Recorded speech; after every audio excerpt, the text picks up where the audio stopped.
Welcome to DBC news Telugu. Siddipet జిల్లా court bar association 2025-26 elections notification వెలువడి గత వారం రోజులుగా పోటాపోటీగా ప్రచారం కొనసాగించారు. ప్రతి ఒక్క న్యాయవాది ఓటు హక్కును వినియోగించుకున్నారు.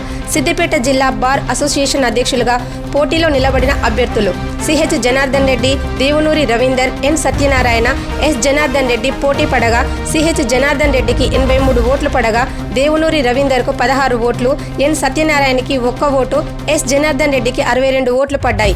అంతిమంగా సిహెచ్ జనార్దన్ రెడ్డి 83 ఓట్లతో అధ్యక్షునిగా విజయం సాధించారు.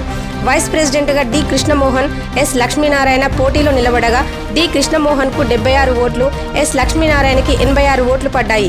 అంతిమంగా లక్ష్మీనారాయణ 86 ఓట్లతో విజయం సాధించారు.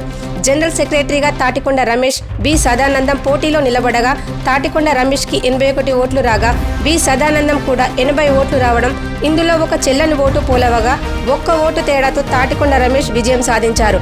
ఈ 1 ఓటు కూడా ఎంతో అమూల్యమైనదని ఈ సందర్భంగా భావించవచ్చు.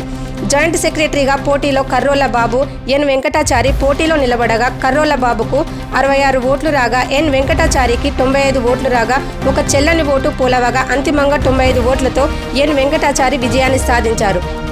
గెలుపొందిన అభ్యర్థులు సిద్దిపేట జిల్లా కోర్టు ఆవరణంలో ప్రమాణ స్వీకారం చేశారు.